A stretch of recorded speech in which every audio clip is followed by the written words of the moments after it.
అవును నిజమైన దేవుడే అంటున్నారు కదా, నాకు బాగా అవుతుంది అంటే నీకు ఖచ్చితంగా బాగా అవుతుంది. ఎట్లా బాగా అవుతుంది, డాక్టర్ దగ్గర పోకుండా ఎట్లా బాగా అవుతుంది అంటే నువ్వు ఒక 3 వారాలు కన్నా వస్తే చర్చికి వస్తే బాగా అయిపోతుంది. వాళ్ళు వచ్చిన తర్వాత వాళ్ళ కాకోకుండా ఇంకా వేరే గ్రామం నుంచి మళ్ళీ 4 వచ్చారు. ఇట్లా నా తరఫున 25 మంది దాదాపుగా చర్చికి తీసుకెళ్ళినాను. నేను పోవడమే కాకోకుండా మీ వల్ల దాదాపు 25 మంది వచ్చారా? మొత్తం అంతమంది దాంట్లోకి వచ్చేసారు. మొత్తం 25 మంది బయటకు వచ్చారు. మొత్తం బయటకు వచ్చేసారు. నేను వచ్చిన తర్వాత వాళ్ళు వచ్చేసారు అనమాట. నేను ఒక హిందూ బిడ్డగా నేనెందుకు మతం మారాలా, నేనెందుకు చులకన భావన కాలా, నాకు ఇది ఏ దేవుడు అన్నారు, దేవుడు ఎక్కడైనా ఒక్కడే కదా, ఎందుకు ఈ దేవుడే అంటారు, ఇది అబద్ధము, నేను చేస్తుంటే చాలా తప్పు నా అంతగా నేను ప్రశ్నించుకున్నాను. తర్వాత మళ్ళీ ఆదివారం వెళ్ళాను నేను. ఇప్పుడు మీరు క్రిస్టియన్స్లోకి వెళ్ళారు, తర్వాత మీరు మానేశారు, ఇప్పుడు బయటకు వచ్చారు. బయటకు వచ్చిన తర్వాత వాళ్ళు పాస్టర్లు అసలు వదిలిపెట్టరు కదా, మళ్ళీ మీ ఇంటికాడికి వచ్చి లాక్కెళ్ళే ప్రయత్నాలు చేస్తుంటారు. అట్లా ప్రయత్నాలు మీకు జరిగాయా? జరిగాయి 2-3 సార్లు లాక్కెళ్ళారు. లాక్కెళ్ళిన తర్వాత నేను చెప్పాను, మీరు ఇక్కడ కాదు ఎక్కడ లాక్కి వెళ్ళినా కూడా మీ సొమ్ము నేనేం తినట్లేదు కదా, నేను ఒక హిందూ బిడ్డని, హిందూగానే జీవిస్తా, హిందూగానే మరణిస్తా. మీరు ఇన్ని సంవత్సరాలు చర్చిలో మీరు ఏమి విన్నారో తెలుసా?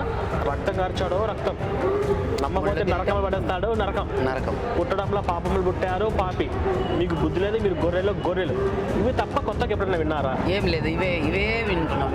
ఎప్పుడైనా మంచిగా అమ్మతో ఎలా ఉండాలి, నాన్నతో ఎట్లా ఉండాలి, భార్య భర్త సంబంధం, అన్నా చెల్లెల మధ్య ఇలాంటి బంధుత్వాలకైనా విలువ ఇచ్చే విధంగా అక్కడ చెప్తున్నారు. ప్రేమానురాగాలు బట్టి ఏమీ వాళ్ళు చెప్పట్లేదు.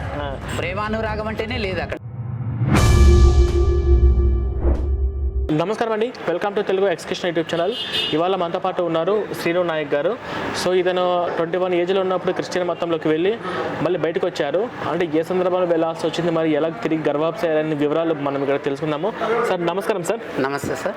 సార్ అంటే మీరు పుట్టడంలో హిందుత్వంలో పుట్టారా ఎట్లా? హిందూ సుగాలి అనమాట మేము. ఓకే, హిందూ కులమేనండి మాది. ఓకే. కాకపోతే నాకు 21 వయసులో నేను చర్చికి వెళ్ళాను. ఓకే. వెళ్ళే ముందు చర్చి నుంచి పాస్టర్ అనే ఒక అతను వచ్చాడు. అంటే మీరు ఎలా వెళ్ళాల్సి వచ్చింది? పాస్టర్ వచ్చారు, పాస్టర్ ద్వారా వెళ్ళాల్సింది వచ్చింది. అంటే ఏ పాస్టర్ అతను? సిఐజీ చర్చి అని కదిర్లో. ఓకే. సిఐజీ చర్చి నుంచి ఒక పాస్టర్ వచ్చాడు. వచ్చిన తర్వాత మా గ్రామానికి ఫస్ట్లో, మా గ్రామంలో మొదటనే ఉంటుంది అనమాట మా ఇల్లు. అక్కడికి వచ్చి మేము ఇట్లా పాస్టరు, మీకు ఏ దేవుడు సహకరించాడు, మీరు దేవతలను నమ్మకండి, నిజమైన దేవుడు యేసు ప్రభువు, మిగతా దేవుళ్ళంతా రాళ్లకు చెట్లకు పుట్టలకు అంతా మట్టికి అంతా దేవుడు అని చెప్పేసి పూజిస్తుంటారు, అదంతా అబద్ధము, నిజమైన దేవుడు యేసుక్రీస్తు ఒక్కడే అని ఆయన మా కొన్ని మాయ మాటలు చెప్పాడు అనమాట. మేము అప్పుడు ఏమనుకున్నామంటే నిజమైన దేవుడు ఇతనేనేమో, సరేలేండి అంటే, లేదు మీరు వయసు వస్తుంది కదా, మీరు ఒకసారి కదిరి టౌన్కి వస్తారా అంటే, లేదు మాకు వేరే పని ఉంది అన్నాను నేను. లేదు మేమే డ్రాప్ చేస్తాం, మీకు బండిలో తీసుకెళ్ళేసి అక్కడ వచ్చి 2 వాక్యాలు వినండి, మీకు నచ్చితేనే రాండి అన్నాడు. సరేలే అని చెప్పేసి నేను వెళ్ళాను. భార్య భర్త ఇద్దరికి రమ్మన్నారు, కాకపోతే భార్య వద్దులే అని చెప్పేసి నేను ఒంటరిగానే వెళ్ళాను. వెళ్ళిన తర్వాత అక్కడ వాళ్ళు కొన్ని వాక్యాలు చదివారనమాట. చదివి నాకేం చెప్పారంటే, చూడండి నిజమైన దేవుడు కాదు మీ దేవుడు, మా మతంలోకి చేరితే మీకు నిజమైన దేవుడు యేసు ప్రభువు, అతను చాలా మీకు మంచిగా చూస్తాడు, మనం ఊరికే భజనలు అది ఇది చేసే బదులు మన నోటి ద్వారా మనకు దేవుడు వాక్ ఇచ్చినాడు కదా, వాక్యం ద్వారా మనం 2 వాక్యాలు చదివితే యేసు ప్రభువు మనకు మంచిగా చూస్తాడు అని చెప్పారనమాట. చెప్పిన తర్వాత నేనేమనుకున్నానంటే, అవును నేను దేవుని నమ్మాలంటే ఎట్లా మాకు నిజ రూపం నిజమైన దేవుడు అనేది ఎట్లా తెలుస్తుంది మాకు అని అంటే, మీ ఇంట్లో ఎవరికైనా బాగలేదా అన్నారు. అప్పుడు నాకు ఆరోగ్యం కొద్దిగా బాగలేదన్నమాట. అప్పుడప్పుడు నాకు ఛాతీ నొప్పి, ఫీవరు అట్లా వస్తూ ఉన్నది.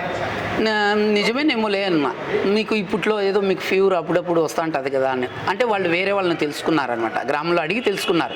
నేనేమనుకున్నానంటే, నిజంగా ఇతనికి ఎట్లా తెలుస్తుంది నాకు బాగలేకపోవడము అని చెప్పేసి నేను ఆ మాయలో పడిపోయినాను.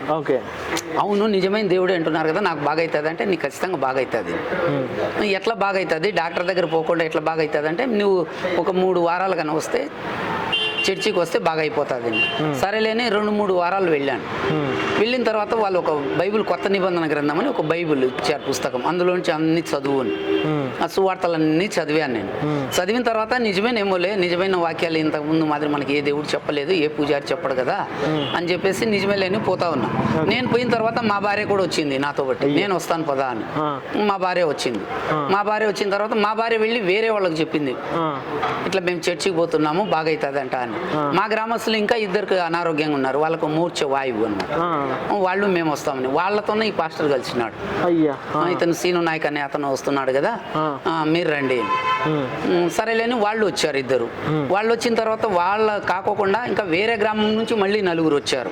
ఇట్లా నా తరఫున 25 మంది దాదాపుగా చర్చికి తీసుకెళ్ళినాను. నేను పోవడమే కాకోకుండా మీ వల్ల దాదాపు 25 మంది. అంటే మా భార్యతో కూడా కలిపి వచ్చారా? మొత్తం అంతమంది దాంట్లోకి వచ్చేసారు. మొత్తం 25 మంది బయటకు వచ్చారా? మొత్తం బయటకు వచ్చేసారు. నేను వచ్చిన తర్వాత వాళ్ళు వచ్చేసారు అనమాట. అంటే మీరు ఆ చర్చిలో ఎన్ని సంవత్సరాలు ఉన్నారు? నేను 12 సంవత్సరాలు ఉన్నా. 12 సంవత్సరాలు చర్చికి వెళ్తున్నారు? 12 సంవత్సరాలు కంటిన్యూగా వెళ్తున్నా. ఇప్పుడు ఇంకోటి వాళ్ళు ఏం చెప్పారంటే, మీరు పాస్టర్ గాను కొద్దిగా ట్రైనింగ్ తీసుకొని మీరు పాస్టర్ గాను ఉండండి, మీకు అంత ఇంత శాలరీ ఇస్తామన్నారు. అప్పుడు నాకు డౌట్ వచ్చి, మీ శాలరీ నాకు అవసరం లేదు, ఎందుకు ఇది చెప్తున్నారంటే కొద్దిగా తెలుసుకున్నా నేను. రివర్స్ అయితే వస్తుంది అనమాట. మన హిందూ ఆచారాలు వేరు, వాళ్ళ ఆచారాలు వేరు. భార్యకు పూలు పెట్టుకోకూడదు, గాజులు ఉండకూడదు, ఎక్కడైనా దేవాలయాలకు పోతే ఉండకూడదు, మన మతస్థులు ఎవరన్నా మరణిస్తే వాళ్ళ బాడీ దగ్గరికి వెళ్ళకూడదు, ప్రార్థన చేయాలా అని ఇట్లాంటివి ఏటివన్నా. ఇప్పుడు ఏదన్నా మాంసం తినాలన్నా కూడా చర్చిలోనే వెళ్ళి తినాలా, ఇట్లాంటి కొన్ని నిబంధనలు పెడుతూ వచ్చారనమాట వాళ్ళు. అప్పుడు నేను అనుకున్నాను, ఏ దేవుడు ఇట్లా చెప్పలేదు కదా, ఏ దేవుడు చెప్పలేదు, నాకేమో ఇది వ్యతిరేకంగా ఉంది అని చెప్పేసి నేను మళ్ళీ ఆలోచన చేసినాను ఒకరోజు. అంటే మీ అందరినీ మీరే ఆలోచించారు? నా అంతగా నేనే ఆలోచన చేసినాను. ఆలోచన చేస్తే ఏమని ఆలోచన చేశానంటే, నా తోటి మిత్రులు, అంటే నేను 10th క్లాస్ వరకు చదువుకున్నా, చిన్నప్పటి నుంచి నాతో బట్టి చదివిన వాళ్ళే చాలా మంది జాబ్ చేస్తున్నారు. వాళ్ళతో కూడా కలిసినాను. కలిస్తే వాళ్ళు ఏమో లేబ్బా, నీ నమ్మకం అది, నువ్వు వెళ్ళు అని. అప్పుడు నేను ఏదన్నా వివాహాలకు కానీ ఎక్కడన్నా మన వాళ్ళు మరణించినప్పుడు కానీ అట్లాంటప్పుడు పోతే నాకు మన హిందూ వాళ్ళు చాలా ఇదిగా చూస్తూ వచ్చారనమాట. ఓహో ఇతను క్రిస్టియను. అప్పుడు అరే నేను అనుకున్నాను, తల్లి తండ్రి హిందూ మతంలో పుట్టి నేను ఒక హిందూ బిడ్డగా నేనెందుకు మతం మారాలా, నేనెందుకు చులకన భావన కాలా, నాకు ఇది దేవుడు అన్నారు, దేవుడు ఎక్కడైనా ఒకడే కదా, ఎందుకు ఈ దేవుడే అంటారు, ఇది అబద్ధం, నేను చేస్తుండే చాలా తప్పు నా అంతగా నేను ప్రశ్నించుకున్నాను. తర్వాత మళ్ళీ ఆదివారం వెళ్ళాను నేను.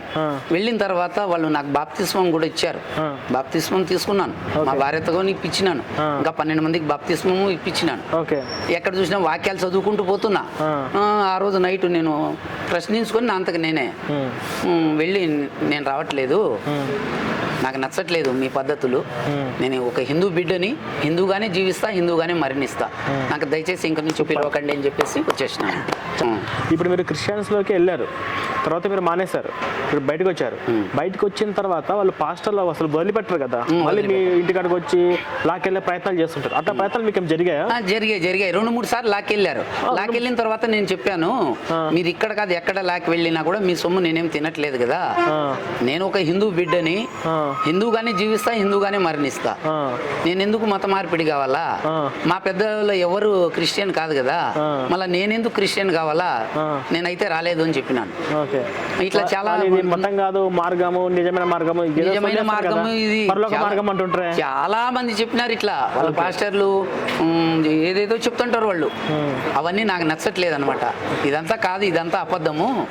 నిజమైన దేవుడు అంటే మనకి శ్రీరాముడు, వెరీ గుడ్, శ్రీరాముడు, మనకు శ్రీకృష్ణ పరమాత్ముడు, వీళ్ళు ఉన్నారు. కానీ ఇదంతా మతం కోసము, మత మార్పిడి కోసం ఏదేదో చేస్తున్నారని చెప్పేసి నాకు నచ్చట్లేదు, నేనైతే రాను.